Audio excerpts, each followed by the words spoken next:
This is Richmond Rising, and I'm your host, Josh Imhoff. I'm here today in the Richmond Mayor's office with Mayor Dave Snow. Thanks for having me, Josh. Yeah, Mayor Snow, thanks for having us here. Yeah. We're here just to take a look at the last 8 years. You've been mayor for 2 terms now, so I thought we'd have you on the show just to talk about the last 8 years and your accomplishments and some of that stuff. Yeah, well, I appreciate that. Thank you. It's been a tremendous time in my life. Something that I'll take with me for a long time, and I think it's always going to come with a mix, right? We can talk about all the successes and the great things that have happened, but there's always like the other side of that, right? And I always tell people I can teach you a lot more from my failures than I can from my victories, right? So I'm as happy about those as I am about the wins, because it has to be a mix or you don't learn much along the way, Yeah. Yeah. So I always think personally about one of the wins is the old Reed Hospital site. I always think of that as, I moved back to Richmond, and then there was just like this old hospital in the middle of town. So could you talk a little bit about like how you conquered that and how that process went down? Sure. What a feat that was. When I campaigned in 2015, I talked a lot about how, upon getting elected, we would get that down, and a lot of people said it couldn't happen, and that really motivated me more. I get really extra motivated when people say you can't, right? And then I said, well, then I'm going to. And we always call it the old Reed, which is so unfair. And I was saying that back then. We have a great local hospital who's a great employer and a great part of our local economy. And they had done all their proper due diligence to move out and sell it. And then the people that bought it, that ended up with it after a couple of transitions, just never did anything to rebrand it in a way that allowed the community to call it something else, right? And so in my eyes, when I came in his office, what it had turned into after all those years was we were sort of shackled to the past. I found that when I would go out and ask people, where do you see Richmond in the next 10 years? They'd say, probably not great because we just can't take care of that. And it was pulling people backwards. And so I really came to understand how much of an anchor it was in keeping us from going forward. And so it took a lot of collaboration. It took a lot of bipartisanship. It took a lot of partnership for us to all sit down and figure out how are we going to do this. And it was kind of like peeling an onion. You take a layer off and there was another layer. You take another layer off and there's another layer. And it seemed to never end. But finally, we got through all the remediation work. There were all these hurdles along the way, which taught me a lot about how to tackle future projects. We thought, let's get A done so we can get to B. Well, you get A done and realize there was like A.2 that had to be done before you could get to B. And then you get A.2 done, and then it's like, well, there's A.2 and a half. And it was an inch-long kind of thing. So, for example, I'll give you an example of that. We knew that there was some remediation that had to be done, and we knew we wanted to demolish the building. Well, when we finally got in the building, a lot of the copper pipe had been ripped out of it, and that exposed asbestos in the walls, which meant we had to go through an asbestos remediation that if the copper pipe, if it had been sealed, we wouldn't have had to do. So that was just one of those like, oh, so now we have to do that. Then we found that the pumps that had pumped water, because the back of that's in a floodplain, right? They'd been turned off, so the bottom area was all full of water. If you remember going into that hospital, you'd go into the main door and then down into the pharmacy area down the step. Well, that was full of water and had been for years. And so then it was, well, now we have to pump this water out, and what are we going to find in there? So it was one variable after another, and just kind of inching along through it. And so, but that's what would give birth, way far ahead up into 2022 to like the PLACE program. And like, we're going to do this, and we're going to know that there's going to be that same, we're going to buy a building like the Reedmore to try and turn it around. But when we think we're going to go from A to B, we're going to go from A to 8.5 to 8.7 to 8.8 before we get to B. And it was just sort of that learning about how we take it in little pieces. Yeah. About all the in-between steps to get to the finished goal. That's right. And Reed they were partners in that progress as well and getting that old hospital down. So what a site it is today, and it's going to be redeveloped at some point, which is really, really exciting. Yeah. Right now, I feel like it's just a blank canvas out there. It is a blank canvas, yeah. And all kinds of great stuff could go in. But I did go through a lot of work to save the ginkgo tree that's still there. We went through some pretty Herculean efforts to tear down Jenkins Hall and all that around it. It was feet away from the Jenkins Hall. You could you could touch your right hand to the construction machinery and your left hand to the tree. That's how close we were getting without damaging the tree, and managed to pull that off. And so I'm happy that tree is still there and we were able to save it. So it's an important tree. It's a landmark to the site. So hopefully future development will preserve it for the lifespan of the tree. One other project that I know happened during your term as mayor is Elstro Plaza. Mm-hmm. That was part of the Stellar program, grant program, right? Yeah. And today, Elstro Plaza is used all the time for community events, and the Parks Department has events. And yesterday afternoon after work, I saw some people playing ping pong out there. Isn't that great? Yeah. So could you talk a little bit about that project and what that brings to our downtown? Yeah, there's a lot to that. So back when we applied for the second time to be designated a Stellar City, I hadn't announced a campaign or anything at that time. And Mayor Hutton had asked me to come in and be the lead presenter to the state officials that were coming in to hear the presentation and do the scoring. So we had a bus, and then I took the state officials on a guided tour of all the projects. And I can still remember vividly standing in the parking lot over there and telling them that our vision was to turn that into a downtown park. And going to all the meetings where, we went through the whole design process. I don't know if a lot of people know this, Elstro Plaza was originally the other way around. The stage was on the other side. And the service lot was going to be next to North 8th Street. So originally the stage would be on the other side, and then people were going to come into that little service drive and back their cars up, and the farmers market would kind of come out of the back of cars. But thanks to those meetings we were having, people were saying, well, I think the farmers market could grow beyond just kind of coming out of the backs of cars. And then somebody else, I remember at one of the meetings saying, well, I don't want to see a bunch of traffic going by while I'm looking at the stage, so what if we flip it? And then I remember somebody saying, what about bathrooms? There were no bathrooms at that time. So anyway, it went through a whole bunch of changes. Now, I'll let you in on a little secret about Elstro Plaza you might not know. Yeah, let's hear it. That came out of the design process for that. If you look at Elstro Plaza, if you're standing there in front of the stage, let's say you're standing in front of the stage and you look to your left, you'll see the bathrooms, and you'll see the water feature. And you come up a little farther, and there's just this blank green patch of grass. That is for public art.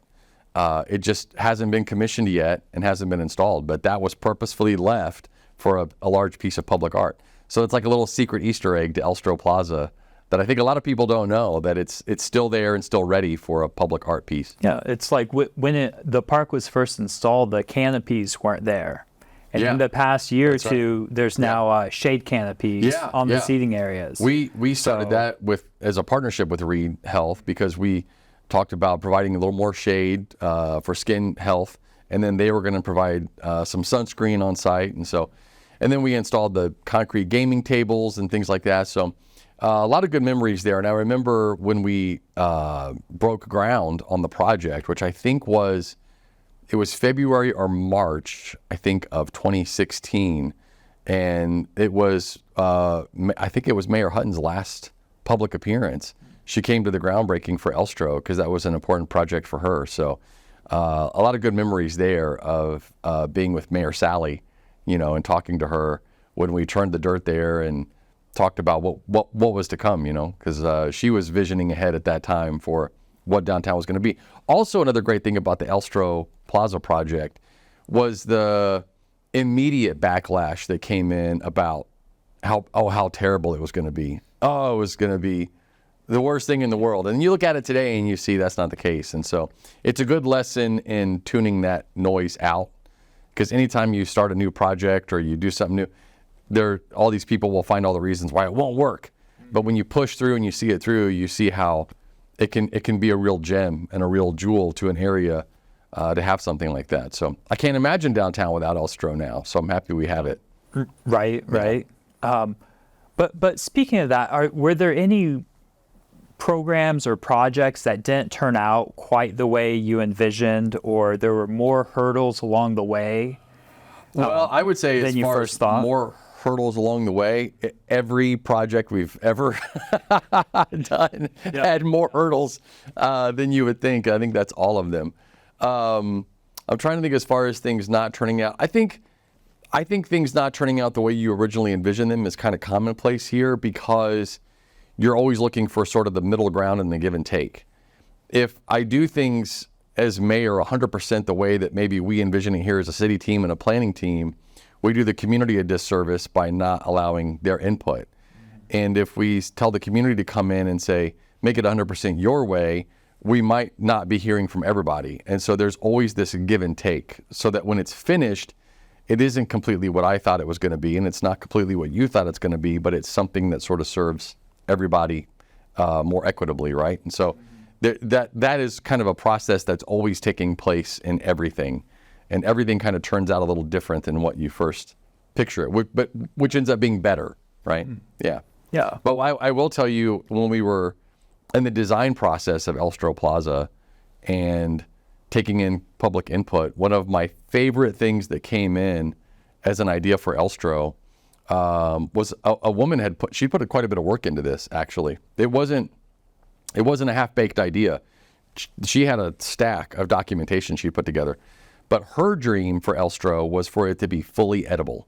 So for every tree, bush, shrub, everything was all edible, so that anybody that visited the park could pick berries or an apple or whatever else could grow there. And I just thought that was such a forward-thinking, kind of brilliant idea that we couldn't possibly bring to fruition because of the upkeep and the maintenance and what that would require. But I thought, what a really cool idea, right? And it was such a cool idea. I mean, that was 2016, and I'm still thinking about it. Like, what would it be to have a fully edible park?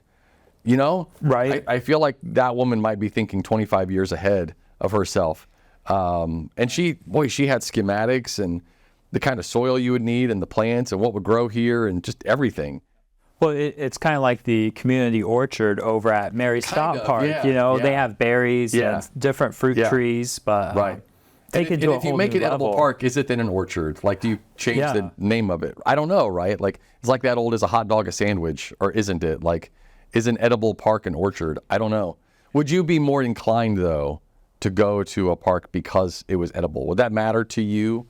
Like, if you're taking the kids out, would you like, well, we have 3 choices of park and that one's edible. Would you care or no? Would you not want your kids like just grabbing things and eating everything? It's it sets a precedence. You're right. It's like, it reminds me of the old there's a chocolate river through it. Right. So I still think about the whole edible park idea. It's just fascinating to me. One thing that you brought to Richmond was the code enforcement department.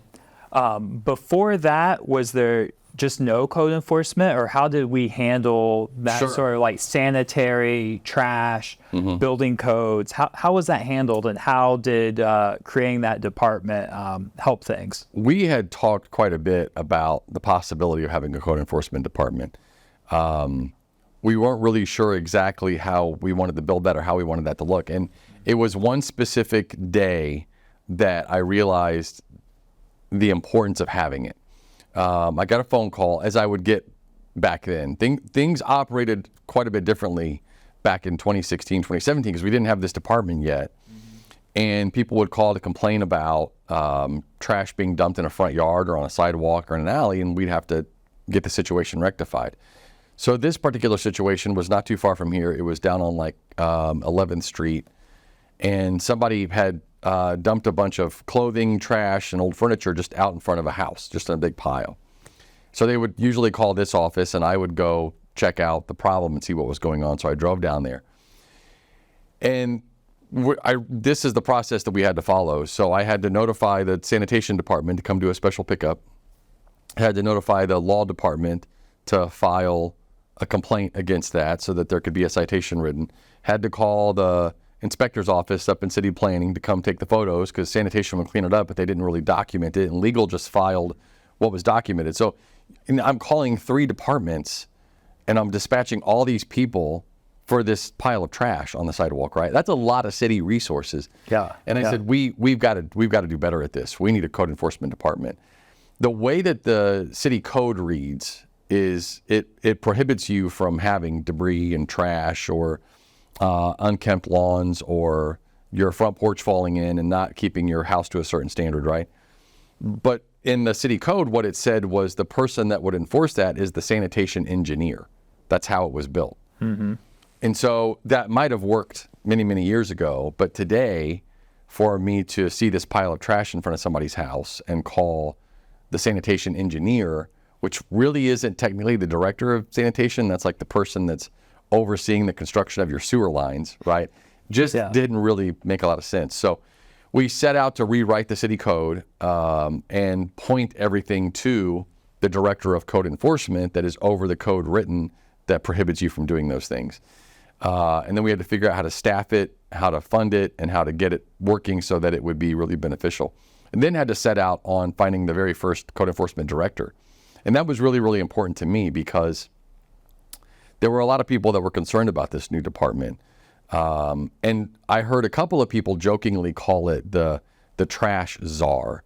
And so I knew that before it was even created and before somebody was at the helm, there was already a perceived adversarial relationship, right? You need someone to set the tone. Exactly. A professional. Exactly. Yeah. So we opened up the position, and I was very clear with all the candidates. What I'm looking for is someone that can start off with a hand of partnership and then proceed into code enforcement. And enforcement meaning all of those steps: documentation, possible citation, demolition if necessary. And Derek Hill, who was our first code enforcement director and still here today, was phenomenal at understanding what we needed and how it needed to happen. And he has been fantastic. The code enforcement department could not have been as successful as it's been without Derek at the helm and his team that he's built. He also knows how to cultivate a team, and he knew how to put the right people with him. Because, when you're going to go on that person's front porch or their lawn, it's got to be the right person to start the conversation the right way, right? Or we're not going to get anywhere. But we've seen so much success. And a lot of people have asked if the fines that we get back from code enforcement are enough to pay for the department. But that really isn't the way the department should work. The ROI is not me fining you until you pay for it. The ROI is you understanding what the code is, so that you want to keep your property looking nicer and keep the trash off the sidewalk and out of the alley. The fines aren't the fines aren't a way for the city to make money. We're not trying to make money off people with overgrown yards or trash in the yard. Yeah, we're city government. Yeah. And you always have to remind people of that if there was a profit to be made on some of these services, then they'd be part of the private sector, right? And some of them have started to kind of be. You see some companies that have gotten into trash collection and things like that, but you don't see a lot of private companies in a big rush to come put out your fires or clean up your lawn when it's out of control or take care of some of those things. So it's been a great department, and we've seen the cleanliness of the city improve tenfold. There's still more work to be done, and the next step. It shouldn't all be enforcement, right? The point of all of this and the process is to instill enough civic pride that people then don't want to throw trash everywhere. You don't want to throw trash in an alley or on a sidewalk or outside your car or on the curb. That's where that's always our goal, right? Our goal isn't to police it until we have enough staff and money to pick up the trash that you just throw on the ground. The idea is to say, we care about our community. We want you to care about it too. And there are fines if you litter, but how about we all just come together and clean up after ourselves, and we have a cleaner city? So I feel like we have come light years in that process. I think we have. And there's still more work to do, but I want more citizens to have more civic pride and just not want to put trash everywhere. Well, you've described yourself as Richmond's biggest cheerleader. Absolutely. So Could you talk like just for a minute or two about some of the things you've done as mayor to help people understand and be proud of Richmond? Yeah, and as mayor, your main job is to take the blame and shed the spotlight. So, I can't sit here and say it's the things that I've done. I'm one of 400 people that work here in city government, and I am one of 36,000 that live in this city, and it's everybody working together, right?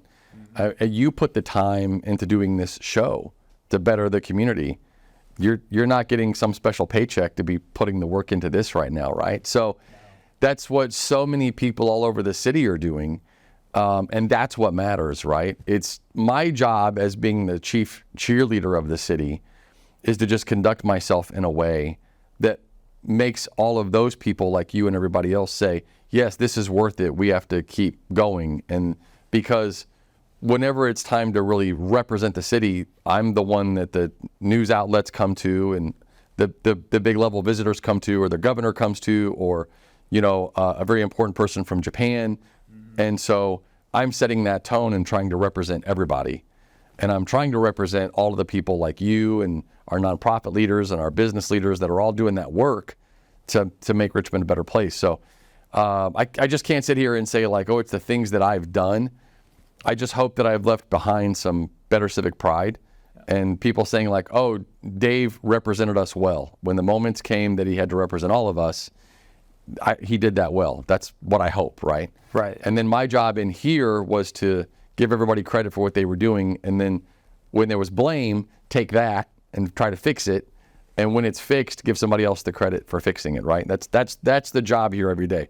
It's a hard job to do. It's hard. You got to walk a line every single day to do that. It's complicated. Yeah. Because you got to shed that spotlight, but you got to be public enemy number one at the grocery store. And you just got to take it. You just got to do it. I never shied away from that. So I was always there to take that, right? I haven't bought peanut butter in peace in 8 years.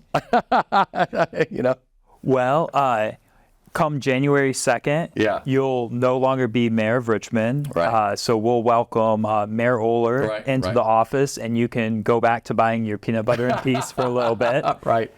But, I just want to ask here at the end of the show, once Mayor Oler takes over from the office and you go back to becoming a private citizen after serving 8 years as mayor of Richmond, what are you looking forward to that the city government or just the city, where do you feel like we're headed, and what excites you about that? Well, it's hard to say, I mean, first of all, for me personally, the only thing that changes for me is my job title. None of my passion for all of this, my fire for the city, my belief in Richmond, my optimism, my respect for all the hardworking people that keep our city moving every day, all of that remains exactly the same.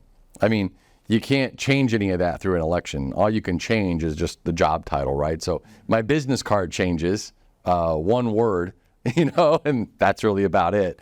As far as how it looks moving forward, I don't know. I mean, I don't know.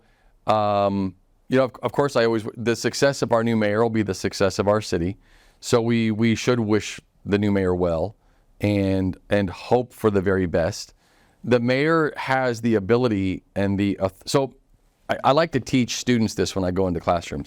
Mayors have no power. Okay, there's no power. I can't detain you. I can't arrest you.